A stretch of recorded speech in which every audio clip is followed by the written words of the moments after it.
Good morning all of you, welcome back to the channel Eduspark. So मैंने history के class 9th history के पहले के 2 chapters के रैपिड रिविजन डाल दिए हैं एंड आज हम स्टार्ट करेंगे हिस्ट्री के chapter number 3 that is Nazism and the rise of Hitler के रैपिड रिविजन से। बहुत अच्छी तरह हम ये पढ़ने वाले हैं। इस पर मैंने ना MCQs भी इंक्लूड किए हैं और क्वेश्चन भी इंक्लूड किए हैं जो कि आते ही आते हैं। सो वो आप अटेम्प्ट कर लेना, ठीक है। So let us start. तो सबसे पहले जो चैप्टर की स्टार्टिंग है ना वो एक हेलमत की स्टोरी से होएगी। कौन सी स्टोरी से होएगी जी? हेलमत की स्टोरी से होएगी, जहाँ पर बच्चे 1945 की बात है जबकि एक 11 साल का जर्मन बॉय जिसका नाम था हेलमत, जो कि बेड पे पड़ा हुआ था, ही वॉज जस्ट लाइंग, जब वो अपने पेरेंट्स को कुछ बात करते हुए सुनता है, उसके फादर जो कि एक बहुत फेमस फिजिशियन थे, वो अपने वाइफ के साथ डिस्कस कर रहे थे कि अब टाइम आ गया है, एलाइज पावर हमारे साथ वो करेगी जो हमने जीव्स के साथ किया या जो हमने अनडिज़ायरेबल्स के साथ किया, ठीक है। उसके बाद अगले दिन वो हेलमेट को जंगलों में ले गए, जहाँ पर उन्होंने अपना लास्ट हैप्पी टाइम स्पेंड किया, जहाँ पर उन्होंने पुराने गाने भी गाए और बाद में हेलमेट के फादर ने अपने आप को अपने ही ऑफिस में गोली मार के शूट कर लिया। अब हेलमत इस इंसिडेंट से इतना ट्रॉमेटाइज हो गया था दैट उसने अगले 9 साल तक अपने घर में खाना भी नहीं खाया था। अब हेलमत को लग रहा था दैट उसकी मम्मी, उसकी जो माँ है, वो उसे पॉइजन देके मार देगी जैसे उन्होंने उसके फादर को मारा है, लेकिन ये सच नहीं था। जस्ट बिकॉज जो हेलमत के फादर थे वो सपोर्टर थे नाजी के, तो इसलिए जो एलाइज उन्होंने उसे मारा था और इसलिए एलाइज जो है इन्हें मार रही थी, तो उसके फादर ने खुद ही शूट कर लिया था रादर देन वो एलाइज से मरते, ठीक है। सो 1945 में जर्मनी जब वर्ल्ड वॉर 2 में हार गई थी तो उन्होंने एलाइज के सामने घुटने टेक दिए थे एंड हिटलर और उसका जो प्रोपेगेंडा मिनिस्टर था दैट वाज गोबेल्स, उन्होंने सुसाइड कर लिया था। उनकी पूरी फैमिली ने बर्लिन बंकर में सुसाइड कर लिया था और एलाइज ने जो मेन 11 लीडर से उन्होंने उन मौत के घाट चढ़ाया था। तो ये बेसिकली हमारी स्टोरी थी। ये जैसे कि आप पता है हमारा पूरा फ्लैशबैक से स्टार्ट होता है हर एक चैप्टर, ठीक है। तो ये भी एक फ्लैशबैक था। अब हम स्टार्ट करेंगे अपने actual lesson say that is birth of Weimar Republic. तो देखो स्टोरी स्टार्ट हो रही है हमारी वर्ल्ड वॉर 1 से कि जब जर्मनी जो कि सेंट्रल पावर थी, जर्मनी सेंट्रल पावर में थी ना, और एलाइज पावर के बीच में वर्ल्ड वॉर 1 चल रही थी। तो जर्मनी में बच्चे बहुत इनिशियल गेम्स कर रहा था, मतलब बेसिकली जीत ही रहा था, ठीक है। लेकिन वर्ल्ड वॉर 1 में जब US की एंट्री 1917 में होती है तो एलाइज पावर स्ट्रेंथेंड हो जाती है और जर्मनी हार जाती है। तो अब जर्मनी के ऊपर कौन रूल करेगा? एलाइज पावर रूल करेगी। तो इसलिए वो अपनी मर्जी से जो है जर्मनी को रूल करना स्टार्ट कर देता है। सबसे पहले जर्मन एम्परर को हटा दिया जाता है, उनको गद्दी से हटा दिया जाता है और एक नेशनल असेंबली सेट कर दी जाती है। वो चाहते थे कि जर्मनी में बेसिकली डेमोक्रेसी आए रैदर देन मोनार्की, तो डेमोक्रेसी को सेट करने के लिए एक नेशनल असेंबली सेट कर देते थे और इलेक्शंस हुआ यूनिवर्सल एडेड फ्रेंचाइज के बेस पे, जहाँ पर उन्होंने एक रिपब्लिक की फॉर्मेशन की जर्मनी में। लेकिन ये जर्मन्स को इन्फ्लुएंस नहीं कर पाए, मतलब जो जर्मन्स लोग थे वो इससे खुश नहीं थे, ठीक है। जर्मनी के जो लोग थे वो जर्मन के ह्यूमिलेशन के लिए, कि जो जर्मनी की वर्ल्ड वॉर 1 में हार के जो इंसल्ट हुई है वो उसके जो पूरे रिस्पॉन्सिबल हैं वो क्या है? डेमोक्रेसी है and treaty of Versailles. Treaty of Versailles से भी जर्मनी के लोग बहुत गुस्सा थे। ट्रीटी ऑफ वर्सलिस थी क्या? तो 1999 की एक ऐसी ट्रीटी थी जो एलाइड पावर्स ने साइन करी जर्मनी के साथ, जहाँ पर जर्मनी, ये कुछ बेसिकली पॉइंट्स हैं, इंपॉर्टेंट पॉइंट्स हैं जो आपको लर्न करना है। सबसे पहला जर्मनी ने अपनी ओवरसीज़ कॉलोनीज़ खो दी थी, जैसे जो वर्ल्ड वॉर 1 के टाइम पे उसने गेन किए थे उसने सारी खो दी थी। जैसे जितने भी चाइनीज़ पोर्ट्स थे, पैसिफिक आइलैंड थे या कॉलोनीज़ थी, वो ले ली गई थी वापस। जर्मनी की जो मिलिट्री पावर थी वो रिड्यूस कर दी गई थी। इट मीन्स जर्मनी की मिलिट्री को डीमिलिटराइज कर दिया गया था। मतलब आर्मी अब बेसिकली 1 लाख हो गई थी, उनके पास कोई एयरफोर्स नहीं थे, कोई मॉडर्न वेपन्स नहीं थे एंड वो लार्ज बैटलशिप्स को भी नहीं बिल्ड कर सकते थे। और ऐसा क्यों था? जिससे वो एक रेवोल्यूशन ना लाए कि एलाइज पे ही रूल करने लग जाए, तो इसलिए उसे डीमिलिटराइज कर दिया था।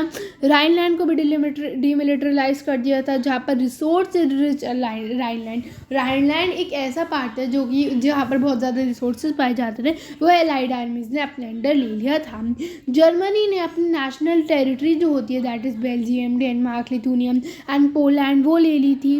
एंड जितना भी वॉर का गिल्ट था, मतलब जितना भी वर्ल्ड वॉर 1 का कंपनसेशन था वो कहा था कि जर्मनी ही भरेगी।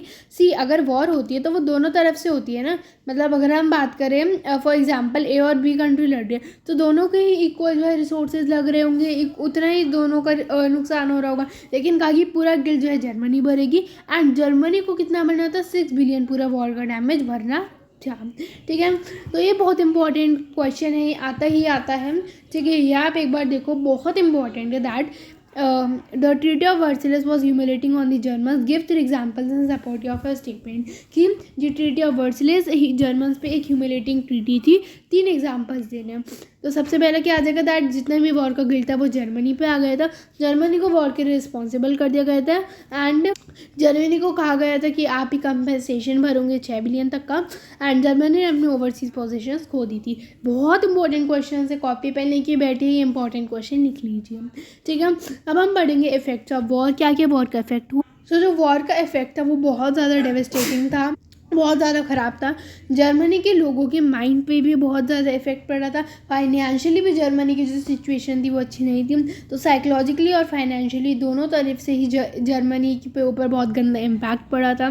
अब एक ऐसा यूरोप जो कि एक ऐसा कॉन्टिनेंट मान जाता था जो क्रेडिटर्स था, सबको पैसे दिया करता था, वो डेप्टर्स में बदल गया था। डेप्टर्स क्या होते हैं कि अब वो लोन लेने वालों में से एक बन गया था। जर्मनी ने पूरा वॉर का गिल्ट कॉज किया, जिससे नेशनल ह्यूमिलेशन हुआ पूरे देश भर में, इनफैक्ट पूरे वर्ल्ड में बहुत ज़्यादा ह्यूमिलेशन हुआ उसका। एंड जितने भी सोल्जर्स थे उनको सिविलियन से ऊपर माना जाता था, उनको सिविलियन से ऊपर स्टेट किया जाता था और कहा जाता था दैट मैन को एग्रेसिव होना चाहिए, उनको स्ट्रॉन्ग होना चाहिए, they should be masculine. And media trunk life को ग्लोरीफाई करती थी। ट्रैंक लाइफ वो लाइफ होती है जो बंकर्स नहीं होते ऐसे जहाँ पर रहते हैं, ऑल दो वो इतनी गंदी लाइफ होती थी, उधर जो चूहे होते थे एंड जो पॉइजनस गैसेस होती थी, तो मतलब लाइफ अच्छी नहीं थी उधर की, लेकिन मीडिया उसे ग्लोरीफाई करती थी और इसलिए सोल्जर्स को सिविलियन से ऊपर रखा जाता था। जो वॉर का प्रोपेगेंडा था एंड जितना भी नेशनल ऑनर था, पब्लिक अटेंशन कॉट करा उसने पकड़ा एंड सपोर्ट कहा कंजर्वेटिव डिक्टेटरशिप के लिए, क्योंकि लोगों को डेमोक्रेटिक आइडियाज़ बिल्कुल पसंद नहीं आ रहे थे, डेमोक्रेसी बिल्कुल पसंद नहीं आ रही थी। ऑल्सो जो लोग पसंद करते थे वीमर रिपब्लिक को, वीमर रिपब्लिक क्या थी उधर की, जो उधर की पार्लियामेंट थी, तो पार्लियामेंट मतलब जो उधर की कॉन्स्टिट्यूशन था। ठीक है, तो जो उसके सपोर्ट में थे जैसे सोशलिस्ट हो गए, कैथोलिक्स हो गए या डेमोक्रेट्स हो गए, उन्हें जितने भी कंजर्वेटिव डिक्टेटरशिप वाले लोग थे जो इसे पसंद करते थे वो उन्हें मोस्टली मार दिया करते थे और इसलिए उसे नवंबर क्रिमिनल्स कहा जाता था। ठीक है, समझ में आ गया। अब हम पढ़ेंगे political radicalism and economic crisis. तो country changed with demand for Soviet style governance. Country चाह रही थी कि जैसे रशिया में गवर्नमेंट है सोवियत स्टाइल गवर्नेंस वैसी है, जितने भी सोशलिस्ट डेमोक्रेट्स और कैथोलिक्स थे उन्हें तो क्या चाहिए थी, एक डेमोक्रेसी ही चाहिए थी। तो एक कम्युनिस्ट पार्टी का फॉर्मेशन हुआ जर्मनी में, क्योंकि स्पार्टसिस्ट ने फॉर्म की थी। ठीक है, तो जर्मनी जो है वो वॉर को लड़ रही थी on the loans and it was made कि वो पे करेगी in the form of gold. अब जर्मनी की जो कंडीशन थी वो बिल्कुल अच्छी नहीं थी, जिससे वो है पेपर जो करेंसी है वो छापना स्टार्ट कर दिया। एंड आपको पता है जब भी ऐसे पैसे छापना स्टार्ट हो जाता है ना तो जो वैल्यू होती है ना वो गिर जाती है। तो with reckless printing of paper currency जो वैल्यू है जर्मन मार्क की वो गिर गई, जिससे हाइपर इन्फ्लेशन हुआ। हाइपर इन्फ्लेशन क्या होते हैं, एक ऐसी सिचुएशन जिसमें चीज़ों के दाम जो होते हैं वो 50% से भी ज़्यादा गिर जाते हैं, मतलब बढ़ जाते हैं। ठीक है, और वैल्यू तो घट ही जाती है, तो हाइपर इन्फ्लेशन हो गया। और ऐसा हुआ कि अगर ब्रेड आती है वो मोस्टली अगर हम 20 रुपये की भी है ना तो इतनी घट गई जर्मन मार्क की वैल्यू कि लोगों को ब्रेड खरीदने के लिए ना कट्टे लेके जाने पड़ते थे, बोरियाँ लेके जानी पड़ती थी। तो बहुत ज़्यादा हाइपर इन्फ्लेशन हो गया, इसलिए यूएसए एक डॉस प्लान के साथ आया जिससे जर्मनी को इस क्राइसिस से वो बाहर निकाल सके। ठीक है, सो अब क्या हुआ, ईयर्स ऑफ डिप्रेशन। जो यूएसए था उसका सबसे बड़ा जो उसका स्टॉक मार्केट था that was wall street exchange, वो पूरा ख़राब हो गया था, वो पूरा बिगड़ गया था। जैसे एक सिंगल डे 24 अक्टूबर को जैसे 13 मिलियन शेयर बेचे गए थे। तो बहुत ज़्यादा ना बेसिकली ये जो स्टॉक मार्केट था क्रैश हो गया था, जिससे ग्रेट इकोनॉमिक डिप्रेशन का पीरियड हुआ। ये जो ग्रेट इकोनॉमिक डिप्रेशन का पीरियड था ये 1924 टू 1928 रहा, जिससे कई सारी जॉब्स की लॉस हुआ। अब देखो, अब आप सोच रहे होंगे कि यूएस का जर्मनी से क्या लेना देना। तो देखो, ऐसा हुआ था डॉस प्लान के अंदर कि जो यूएस से है वो पैसे देगा जर्मनी को फॉर द डेवलपमेंट, और उस डेवलपमेंट से जो पैसा मिलेगा जर्मनी को वो यूएसए को देगा, as well as right powers को देगा। लेकिन जब यूएस का ही अच्छा नहीं चल रहा है मार्केट, जब वो ही डूब रहा है, तो जर्मनी एक ऐसी कंट्री है, जर्मनी जो कि वर्स्ट हिट होएगी, एक ऐसी कंट्री थी। तो जर्मनी ने इकोनॉमिकली बहुत ज़्यादा सफ़र की, तो लोगों के पास जॉब्स नहीं थी, अनएम्प्लॉयमेंट हो गई थी, उन्हें या तो कम दामों में रखा जाता था, ठीक है, करेंसी ने अपनी वैल्यू खो दी थी, जितनी भी सेविंग्स थी वो वो ख़त्म हो चुकी थी। अब लोगों को डर लग रहा था दैट प्रोलेटराइजेशन नाम, ये एक ऐसी सिचुएशन होती है जब आप एकदम ही गरीब हो जाते हो कि आप बेसिक नेसेसिटीज़ भी अफोर्ड नहीं कर पाते हो। तो जितने भी मिडिल क्लास थे या जितने भी ऐसे एम्प्लॉयज़ थे जो सैलरीज़ के ऊपर वर्क करते थे, उनकी सेविंग्स भी ख़त्म हो गई थी। जितने भी छोटे बिजनेसमैन थे या जो सेल्फ एम्प्लॉयड थे, उनके बिजनेस ख़राब हो गए थे। तो ये सब डिप्रेशन ऐसा पीरियड था जिसमें यूएसए को तो तंगी आई थी, साथ ही साथ जर्मनी को भी बहुत ज़्यादा तंगी आई थी, ठीक है। अब हम पढ़ेंगे वीमर रिपब्लिक ने क्या क्या प्रॉब्लम्स फेस की, ठीक है। सर ये बहुत इंपॉर्टेंट क्वेश्चन है, 4 से 5 नंबर में आ जाता है, आपको याद रखना है। सबसे पहला वीक कोalition गवर्नमेंट, उसकी कोalition गवर्नमेंट अच्छी नहीं थी। सबसे पहले प्रोपोर्शनल रिप्रेजेंटेशन एंड फिर आर्टिकल 48। प्रोपोर्शनल रिप्रेजेंटेशन है कि इससे क्या होता था, कोई भी एक पर्टिकुलर पार्टी रूल नहीं करती थी, जिससे कई सारी कोalition गवर्नमेंट हो जाती थी। कोalition गवर्नमेंट क्या होती है कि जब एक पर्टिकुलर पार्टी को मेजॉरिटी नहीं मिलती तो वो सारे मिलकर कोalition पार्टीज बनाए थे। तो बच्चे कोalition पार्टी जो थी, कोalition गवर्नमेंट थी, वो वीक थी। एंड आर्टिकल 48 जहाँ पर प्रेसिडेंट के पास ये पावर थी कि कभी वो इमरजेंसी को इम्पोज कर सकता था, कभी भी वो जितने भी सिविल राइट्स थे वो सस्पेंड कर सकता था। So weak कोalition government. नेक्स्ट है इकोनॉमिक एंड सोशल क्राइसिस, जो प्राइस जो है वो चीज़ों के बढ़ने लग गए, अनएम्प्लॉयमेंट हुई, और कोई भी ने इसका सोल्यूशन नहीं निकाला। डेमोक्रेसी ने, वीमर रिपब्लिक ने कोई भी इसका सोल्यूशन नहीं निकाला, जिससे लोगों ने इससे अपना विश्वास खो दिया। नेक्स्ट है treaty of Versailles. Treaty of Versailles क्या है, हमने टेरिटरीज खो दी, अपना रिसोर्स रिच राइनलैंड खो दिया, वॉर का पूरा गिल्ट उसके ऊपर था। तो बच्चे इससे भी इसकी जो कंडीशन थी वो बहुत ज़्यादा बेकार हो रही थी। एंड नेक्स्ट है नेव डेमोक्रेसी। नेव डेमोक्रेसी क्या है कि लोगों ने अपना टोटल विश्वास ही खो दिया था। एंड वीमर रिपब्लिक जो थी बच्चे, वो बहुत इन्फेंट स्टेज पे आ गई थी, बहुत ज़्यादा वीक थी। अब इसी के टाइम पे हुआ हिटलर की पावर का राइज, हिटलर आया पावर में। तो देखो, हिटलर जो था उसका सबसे पहले आपको इंट्रोडक्शन दे रखे हैं कि वो ऑस्ट्रिया में 1889 में बॉर्न हुआ था, और अपने जितना भी उसने यूथ है, अपना जो चाइल्डहुड है, बॉयहुड है, उसने गरीबी में गुजारा था। एंड जर्मन जो है उसका जब डिफीट हुआ था, मतलब जब जर्मनी सेकेंड वर्ल्ड वॉर में भी फर्स्ट वर्ल्ड वॉर में हार गई थी, तो उसने हिटलर को हिला दिया था एकदम। हिटलर बहुत दुखी था। एंड जो ट्रीटी ऑफ वर्सेलिस थी उसे और भी गुस्सा आया था।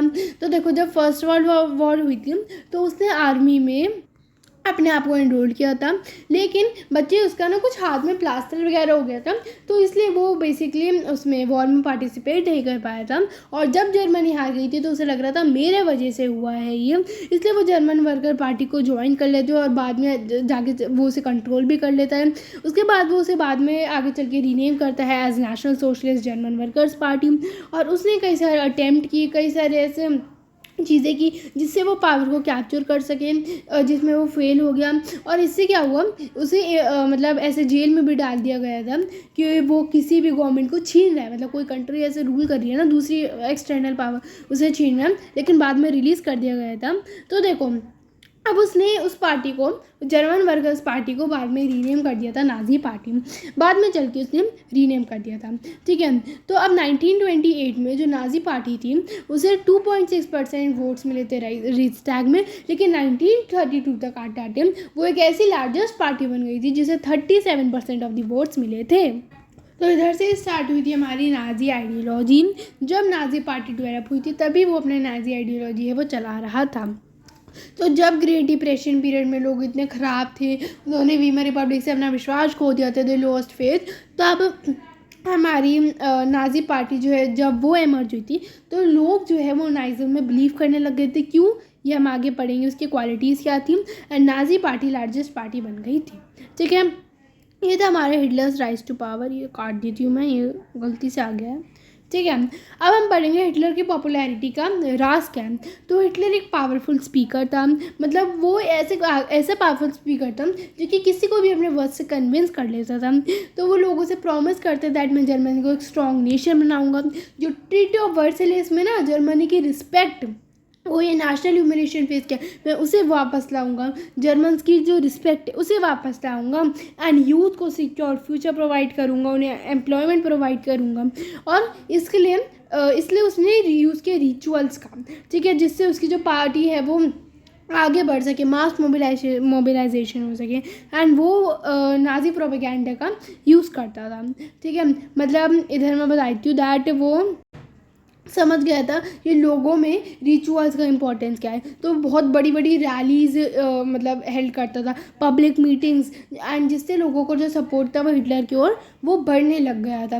रेड बैनर जो कि स्वास्तिक थे, नाजी सैल्यूट थे, ये सारे उसके जो है मास मोबिलाइजेशन का ही मतलब पार्ट थे। एंड लोग जो है वो हिटलर को देखने लग गए थे एज ए सेवियर, कि वो ही अब उन्हें बचा सकते हैं, वो ही एक मसीहा है। ठीक है, तो अब हम पढ़ेंगे द डिस्ट्रक्शन ऑफ डेमोक्रेसी। तो देखो, जो 30 जनवरी 1933 को 1933 में जो प्रेसिडेंट हिंडनबर्ग है, वो कैबिनेट ऑफ मिनिस्टर्स में जो हाईएस्ट पोजीशन होती है दैट इज़ ऑफ चांसलरशिप, वो हिटलर को ऑफर कर देते हैं। और हिटलर जो है वो धीरे धीरे अब पावर में आ जाता है, जहाँ पर वो सबसे पहले डेमोक्रेटिक रूल का सिस्टम हटा देता है और वो एक ऐसी फायर लगवा देता है रीस्टैग में। और बहुत शातिर था, एक ऐसी फायर लगवा देता है और वो कहते हैं दैट खुद के लोग, हमें नहीं पता कि हमारे कंट्री में खुद लोग हमें सपोर्ट कर रहे हैं या खिलाफ हैं, तो इसलिए वो सस्पेंड कर देता है सिविल राइट्स, एक फायर डिक्री अनाउंस करता है। और कब करता है? 28 फरवरी को, जहाँ पर वो लोगों के सिविल राइट्स जैसे होते हैं ना, फ्रीडम ऑफ स्पीच, ये सब जो है कर देता है सस्पेंड। कम्युनिस्ट जितने भी होते हैं ना कॉन्सेंट्रेशन कैंप्स भेज देता है। कॉन्सेंट्रेशन कैंप्स क्या होते हैं? जहाँ पर उन्हें सिर्फ आइसोलेट करके रख दिया जाता है। फिर ये कब हुआ था? 28 फेब को हुआ था। ठीक है, ठीक उसी बात दैट इज़ 3 मार्च को वो एक अनेबलिंग एक्ट जो है वो पास करता है एंड अपने डिक्टेटरशिप स्थापित करता है। जितनी भी सीक्रेट पुलिस थी वो ना स्पेशल सिक्योरिटी फोर्सेस क्रिएट कर देते हैं, जिससे वो स्टेट को उस वे में रूल कर पाए जिस वे में वो चाहता है। जैसे एसए थे, जिसे हम स्टॉर्म ट्रूपर्स भी कहते हैं, जेस्ट है वो जो सीक्रेट स्टेट पुलिस थी, एसडीएसएस, वो सोसाइटी को इस वे में कंट्रोल करते थे जिस वे में नाजी आइडियोलॉजी चाहती थी। ठीक है, अब उनके पास इतनी पावर थी, उन्हें एक्स्ट्रा कॉन्स्टिट्यूशनल पावर्स मिली हुई थी, जिससे नाजी स्टेट को अपनी रेपुटेशन मिल गई थी मोस्ट ड्रेडेड क्रिमिनल स्टेट। ठीक है, अब हम पढ़ेंगे रिकन्स्ट्रक्शन के बारे में। तो जितनी भी इकोनॉमिक रिकवरी थी, इकोनॉमिकली जर्मनी को अच्छा करने की रिस्पॉन्सिबिलिटी थी, वो हिटलर ने दे दी थी जार्मस कैचेत को। एंड जो वो थे जो उसका जो हिटलर ने रिस्पॉन्सिबिलिटी दी थी स्केचेत को, वो किस पे वर्क करते थे कि फुल प्रोडक्शन होगी, फुल एम्प्लॉयमेंट होगी, लेकिन एक स्टेट फंडेड क्रिएशन प्रोग्राम के थ्रू। एंड जो ये प्रोजेक्ट था, इससे ही हमारी एक पीपल्स की कार्ड भी प्रोड्यूस हुई थी दैट इज़ वॉल्क्सवैगन। तो वो फॉरेन पॉलिसी को रिवाइज करते हैं, जहाँ पर वो जितने भी लीग ऑफ नेशंस है 1933 को, उसमें से अपने आप को बाहर निकाल लेते हैं। राइनलैंड को 1936 में ऑक्यूपाई कर लेते हैं और ऑस्ट्रिया को और जर्मनी को एक बनाने में जुट जाते हैं 1938 में, और उसे एक स्लोगन के अंदर रखता है 1 पीपल 1 एम्पायर 1 लीडर। तो वो धीरे धीरे अपनी जो पावर है वो कैप्चर कर रहे हैं। ठीक है, समझ रहे हो? उसने एक स्लोगन दे दिया 1 पीपल 1 एम्पायर 1 लीडर। ठीक है, एंड उसने जो पोलैंड, फ्रांस और इंग्लैंड के साथ वॉर कर दी। अब क्या हुआ, जो हिटलर जो था ना वो इधर रुका नहीं। जो उसका मिनिस्टर था स्केचेत, वो एडवाइस करते हैं हिटलर को कि इतना सारा पैसा इधर मत लगाओ, लेकिन वो नहीं मानता। तो जो स्केचेट था वो भाग जाता है। ठीक है, तो अब वो एक त्रिपार्टी एक्ट साइन करता है इटली और जापान के बीच में 1940 में। ठीक है, और 1941 में सोवियत यूनियन को अटैक कर लेते हैं, अटैक यूएसएसआर इन 1941, लेकिन उधर भी उसे अपनी हार ही झेलनी पड़ती है। ठीक है, अब कैसे वर्ल्ड वॉर 2 में यूएसए की एंट्री हुई? तो देखो, वैसे बिल्कुल नहीं चाह रहा था कि वो वर्ल्ड वॉर ज्वाइन करे, वो वॉर ज्वाइन करे, क्योंकि उसे पता था दैट बहुत ज़्यादा मैसिव उसका भी नुकसान होने वाला है, क्योंकि बेटा वॉर में तो नुकसान होता ही है। लेकिन जब एक्सपेंशन हो गया था जापानीज़ पावर को, जापान ने मतलब अपनी पावर एक्सपैंड कर ली थी इन दी ईस्ट और ऑक्यूपाई कर लिया था इंडो चाइना, और जापान ने अटैक किया था पर्ल हार्बर पे यूएसए के एक पार्ट पे, तो इससे यूएसए फोर्स हो गया था कि वो वॉर का पार्ट बने। तो इससे यूएसए ने जापान की 2 सिटीज़ थी, that was Hiroshima and Nagasaki, mainly तो हिरोशिमा ही थी, बेसिकली उधर उन्होंने बॉम्ब किया। और वॉर कैसे एंड हुई वर्ल्ड वॉर 2, जब हिटलर हार गया था एंड यूएस ने हिरोशिमा में, जापान में एक हिरोशिमा है उधर, 1945 में बॉम्ब जो है वो ड्रॉप किया था। ठीक है, अब हमारी स्टोरी आएगी हेलमेट की। इधर से स्टोरी हुई थी हमारी हेलमेट की कि जितने भी सपोर्टर थे नाजी के वो डर रहे थे, क्योंकि अब कौन पावर में आ गया था, एलाइज पावर में आ गई थी, समझ में आ गया। तो जितना भी ये जो हिटलर ने गेम खेला था जहाँ पर वो लोगों को कॉन्सेंट्रेशन कैंप्स वगैरह भेजता था, अब वो एलाइज जिनके ऊपर करने वाली थी। ठीक है, अब हम पढ़ेंगे हिटलर का क्या वर्ल्ड व्यू था।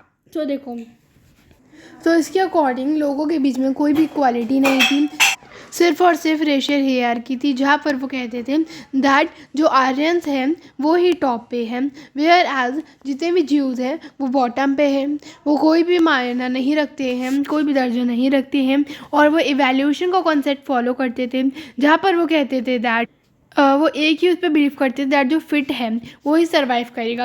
अब देखो, कई सारे ऐसे थिंकर्स हैं जैसे चार्ल्स डार्विन और हर्बर्ट स्पेंसर, जैसे डार्विन एक नेचुरल साइंटिस्ट थे जो एक्सप्लेन करने की कोशिश की थी प्लांट्स और एनिमल्स का क्रिएशन अपनी एवोल्यूशन के कॉन्सेप्ट के थ्रू, एंड हर्बर्ट स्पेंसर ने कहा था उन्होंने क्या आइडिया रखा था कि जो फिट है वही सर्वाइव करेगा। उसी नाजी वर्ल्ड व्यू ने, मतलब नाजी वर्ल्ड व्यू के अंदर जो हिटलर है उसने अपनी आइडियोलॉजी में रख लिया था, जहाँ पर वो कहता था दैट जीव्स जो है वो अनफिट है तो वो सर्वाइव नहीं करेंगे, एंड वो आर्यन रेस को कहता था वो ही फाइनेंस है। वो एक लेबेंसराउम बेसिकली लिविंग स्पेस का कॉन्सेप्ट डेवलप करता था, जहाँ पर वो नई नई टेरिटरीज एक्वायर करता था और उधर वो आर्यंस को सेटल डाउन कर रहा था। अब हम पढ़ेंगे एस्टैब्लिशमेंट ऑफ रेशियल स्टेट कि कैसे एक रेशियल स्टेट जो है वो एस्टैब्लिश हो रही थी। तो देखो, एक ऐसी कम्युनिटी चाह रहा था वो जो हिटलर था जहाँ पर सिर्फ आर्यंस रहे, नॉर्डिक आर्यंस रहे, और जितने भी ज्यूज़ थे उन्हें वो एलिमिनेट कर रहा था, कॉन्सेंट्रेशन कैंप्स में भेज रहा था। तो जितने भी मेंटली या फिजिकल अनफिट थे जो ज्यूज़ थे या जितने भी रशियन और पोल्स थे उन्हें वो एलिमिनेट करवा रहा था। ठीक है, अब हुई रेशियल स्टेट की एस्टैब्लिशमेंट, जहाँ पर हिटलर जो है वो पोलैंड को ऑक्यूपाई कर लेता है और जेनोसाइड स्टार्ट कर देता है। जेनोसाइडल वॉर होती है बच्चे, एक ऐसी वॉर जहाँ पर आप एक पर्टिकुलर कम्युनिटी को ख़त्म करना चाहते हो। ठीक है, तो इधर हिटलर जो है वो पर्टिकुलर पूरी ज्यूज़ को ख़त्म करना चाह रहा था, जिप्सीज़ को ख़त्म करना चाह रहा था। ठीक है, तो इधर से ही हमारा स्टार्ट हो जाता है। तो जितने भी पॉलिश लोग थे उन्हें वो ख़त्म कर रहा था, उनका मर्डर कर रहा था। जितने भी पॉलिश चिल्ड्रन जो आर्यन की तरह लगते थे, आर्यन रेस की तरह रखते थे, रेस एक्सपर्ट्स उनको एग्जामिन करते थे, एंड अगर वो उस टेस्ट में पास हो जाते थे तो उन्हें जर्मन फैमिलीज़ में भेज दिया जाता था, या उन्हें अगर वो उस टेस्ट में पास नहीं होते तो ऑर्फनेजेस भेज दिया जाता था। ठीक है, जितने भी गीतोस थे और जितने भी गैस चैम्बर्स थे उधर जितने भी ऐसे लोग थे उन्हें एलिमिनेट कर दिया जाता था। अब आपके लिए क्वेश्चन है, बहुत अच्छा क्वेश्चन है, ये भी आता है दैट 1940 में जो त्रिपार्टी पैक्ट हुआ था वो साइन हुआ था किन पावर्स के बीच में। तो आप सोचिए, वीडियो को पॉज करिए, आंसर बताइए। सो आई होप आपने बता दिया होगा। तो इसका आंसर है ए, इटली, जर्मनी एंड जापान। ठीक है, जर्मनी तो था ही और इटली और जापान भी था। ठीक है, आगे बढ़ते हैं। ये बहुत इंपॉर्टेंट क्वेश्चन है, इधर से क्वेश्चन आते हैं कि नाजी जर्मनी का जी यूथ कैसा था। तो देखो, हिटलर जो था वो इस चीज़ पे बिलीव करता था दैट अगर हम बच्चों को, जो यूथ है उन्हें शुरू से ही नाजी आइडियोलॉजी सिखाएंगे तो वो आगे चल के बेसिकली कंट्री के लिए बेनिफिट होंगे। जैसे जिन स्कूल्स को क्लींस कर दिया गया था, मतलब जितने भी ज्यूज़ के टीचर्स थे उन्हें हटा दिए गए थे, चिल्ड्रन को सेग्रीगेट कर दिया गया था। जितने भी ज्यूज़ के चिल्ड्रन है वो इधर स्कूल में नहीं होंगे, यहाँ सारे जर्मन से होंगे। स्कूल की टेक्स्ट बुक रिटाइन कर दी गई थी, मतलब बेसिकली हिटलर को एज ए मसीहा माना जाता था, हिटलर को जो है सुपीरियरिटी दी जाती थी और कहते थे दैट ज्यूज़ जो है वो गंदे हैं। ठीक है, उन्हें उनकी बुक्स में ही इंस्टॉल कर दिया था, कहा जाता था that you should be loyal, you should hate Jews, and आपको हिटलर की जो है पूजा करनी है। स्पोर्ट्स के थ्रू भी वायलेंस लाया गया। जैसे बॉक्सिंग है, बच्चों को बॉक्सिंग सिखाई जाती थी, क्योंकि बॉक्सिंग से क्या आता है, एंगर आता है, गुस्सा आता है, जिससे ज्यूज़ की तरफ उनका गुस्सा बढ़े। बॉयज़ को नाजी यूथ ऑर्गेनाइजेशन जो है वो ज्वाइन करनी पड़ती थी, जिसका नाम था हिटलर यूथ। एंड नाजी के जो यूथ ग्रुप्स थे वो थे उन लोग बच्चों के लिए जो कि 14 ईयर्स से कम के थे, जिसका नाम था जंग वॉक। एंड इन चीज़ों के बाद भी, इन फिज़िकल ट्रेनिंग के बाद भी, जब वो 18 साल के हो जाते थे उन्हें लेबर सर्विस ज्वाइन करनी पड़ती थी। एंड जितनी भी बाकी ऑर्गेनाइजेशंस थी उन्हें बैन कर दिया जाता था। समझ में आया? अब हम पढ़ेंगे नाजी कल्ट ऑफ मदरहुड। इधर से गारंटेड है 5 से 6 नंबर का क्वेश्चन आता ही आता है, तो ये आपको अच्छी तरह से लर्न करना है। तो देखो, जो वेमेन थी वो मेन से डिफरेंट थी। उन्होंने हमेशा से स्ट्रगल किया है दैट इक्वल राइट्स के लिए उन्होंने हमेशा स्ट्रगल किया है, क्योंकि वो बिलीव करता था दैट जो हिटलर था, दैट विमेन जो है वो सोसाइटी को, सॉरी जो मेन थी, ठीक है, वो सोसाइटी को डिस्ट्रॉय कर देंगे। उसके बाद उन्हें ट्रीट किया जाता था सेकेंड क्लास सिटीजन्स, मतलब जो कि आर्यंस को प्रोड्यूस करती थी, आर्यन स्टूडेंट के लिए उनके अवार्ड्स रखे जाते थे, और जो इनको प्रोड्यूस करती थी उनके लिए क्या है, उन्हें फेवर्ड ट्रीटमेंट भी मिलता था, ठीक है। वेराज जो उन्हें रेशियली मतलब रेशियली डिज़ायरेबल अनडिज़ायरेबल चिल्ड्रन को प्रोड्यूस करती थी उन्हें पनिश किया जाता था, ठीक है। और उन्हें कोड ऑफ कंडक्ट फॉलो करना पड़ता था। फॉर एग्जाम्पल, वो ज्यूज से रिश्ता नहीं रख सकती अगर वो जितना भी वो वाली वीमेन है जो कि आर्यन रेस से बिलोंग करती हैं, ठीक है। उन्होंने ज्यू से शादी कर ली तो उन्हें पब्लिकली उन्हें बहुत ज़्यादा जलील किया जाता था, उनको बैड करवा दिया जाता था, उनको पनिश कर दिया जाता था। ओनली वैल्यूएबल एज मदर्स, उन्हें कहा जाता था that you should be good mothers. आपको आर्यन चिल्ड्रन ये जो है क्लियर करनी है, आपको इस रेस की प्योरिटी मेंटेन करनी है, आपको ज्यूज से डिस्टेंस रखना है, रशियन से डिस्टेंस रखना है, और आपको अपने बच्चों को नाजी वैल्यूज़ ही सिखानी है। और इनमें स्पेशल अवार्ड्स दे दिए जाते थे, जैसे ब्रोंज क्रॉस मिलता था उन वुमेन्स को जो 4 चिल्ड्रन प्रोड्यूस करती थी, सिल्वर क्रॉस उनको दिया जाता था जो 6 चिल्ड्रन, और गोल्ड क्रॉस 8 चिल्ड्रन के। उन्हें हॉस्पिटल्स में अच्छा ट्रीटमेंट मिलता था, शॉप्स में डिस्काउंट मिलते थे, थिएटर की टिकट्स में या रेलवे की फेयर्स में, रेलवे की टिकट्स में भी स्पेशल डिस्काउंट मिला करते थे, ठीक है। अब हम पढ़ेंगे द आर्ट ऑफ प्रोपेगेंडा। तो जो हिटलर है वो लैंग्वेज का यूज़ करता था, मीडिया का यूज़ करता था, जिससे ज़्यादा इफेक्ट पड़े।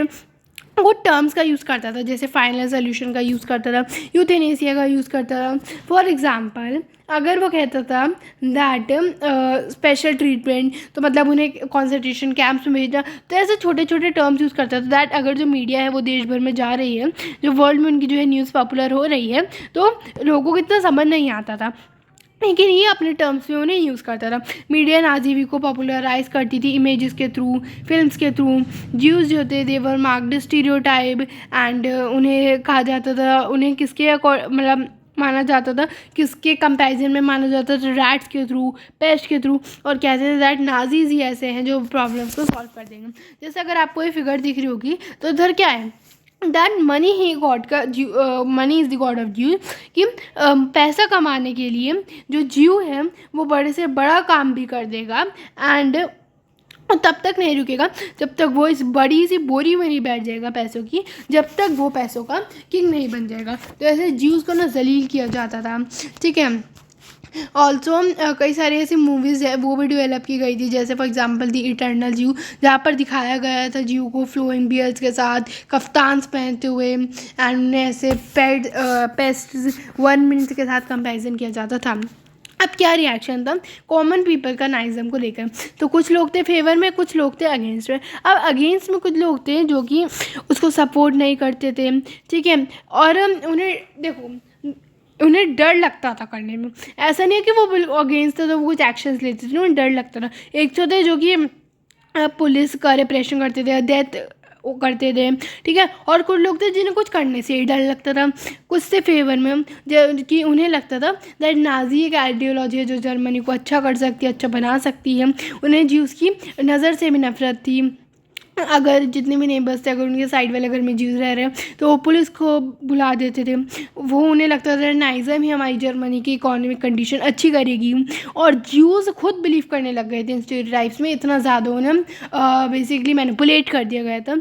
और ज्यूज़ कई बार इतने उन्हें मतलब कॉन्सेंट्रेशन कैंप्स में डाल दिया जाता था तो उन्हें सांस भी नहीं आती थी ना, तो वो पहले से मर जाया करते थे। तो आप देख रहे हो दैट कई सारे लोगों का रिएक्शन था, कुछ लोग फेवर में थे, कुछ लोग अगेंस्ट में, या कुछ लोग डरते ही थे, ठीक है। अब एक और एंड लास्ट टॉपिक है दैट इज़ हॉलोकास्ट। तो हॉलोकास्ट क्या है कि कैसे इन्फॉर्मेशन फैली जर्मनी की, ठीक है। तो जितने भी वो लोग थे जो घीतों में रहते थे, कॉन्सेंट्रेशन कैंप्स में रहते थे, वो चाहते थे दैट ये जो क्राइम हो रहा है नाज़ी जर्मनी में ये वर्ल्ड को पता चले। तो जहाँ पर वो रहते थे कॉन्सेंट्रेशन कैंप्स में, गीतोज में, तो वो डायरीज लिखा करते थे या नोटबुक्स रख दिया करते थे। एंड नाज़ी लीडरशिप ने, नाज़ी आइडियोलॉजी ने काफ़ी एफर्ट्स किए कि वो इन एविडेंसेस को मिटा पाए, लेकिन कुछ ना कुछ तो रह ही जाते हैं। तो जो हॉलोकास्ट की मेमोरीज़ है ये आज भी प्रेजेंट है in the form of documentaries या पोइट्री या म्यूजियम्स में प्रेजेंट है, ठीक है। तो अब एक और क्वेश्चन है, बहुत इंपॉर्टेंट है, दैट जेनोसाइडल वॉर आपको डिस्क्राइब करना क्या होते हैं। एंड ऐसे 2 मेथड बतानी है जो कि यूज़ किया जाता था ज्यूज़ को एलिमिनेट करने के लिए। तो जेनोसाइडल वॉर में आप पहले बताया था जब एक लार्ज स्केल पे लोगों की किलिंग होती है। एंड 2 मेथड क्या है, सबसे पहले उन्हें गैस चैम्बर्स में डाल दिया जाता था जैसे ऑस्टरवेज, सोबिवो। एंड नेक्स्ट उन्हें घीतोज में रखा जाता था, एक ऐसी साइट्स जहाँ पर गरीबी होती थी एंड ज्यूज़ को अपनी वेल्थ पूरी सरेंडर करनी पड़ती थी उधर जाने से पहले, ठीक है। एंड कुछ उधर जो है पहले मर गए थे, या तो भूख की वजह से या उधर सैनिटेशन फैसिलिटीज़ नहीं थी अच्छी, ये सब, ठीक है। अब आपके लिए होमवर्क क्वेश्चन है, जो मुझे सबसे पहले बताएगा और एकदम राइट आंसर देगा उसके अगली वीडियो में I will announce the name. So ये क्वेश्चन है दैट, ये basically match the following option. सबसे पहले जर्मन पार्लियामेंट का क्या नाम था, एंड नाजी यूथ ग्रुप्स क्या थे चिल्ड्रन के लिए, वो जो यूएसए की वर्ल्ड बिगेस्ट स्टॉक एक्सचेंज थी वो क्या थी, and making up for a wrong then, ये आपको करना है। एंड इसी के साथ ही हमारा चैप्टर कंप्लीट होता है। ये थोड़ा लंबा गया है लेकिन होप आपको ये वीडियो समझ में आई होगी। एंड ऑल्सो कम्युनिटी पे मैं नोट्स डाल दी थी तो वो आप देख लीजिएगा, डिस्क्रिप्शन में मैंने इसका जो है लिंक डाल दिया है नोट्स का, वो आप देख लीजिएगा। So keep watching me, and अगर आपको कोई भी डाउट है तो कमेंट सेक्शन में लिखिए। एंड अगर वीडियो अच्छी लगी हो तो लाइक करना एंड चैनल को सब्सक्राइब कर देना।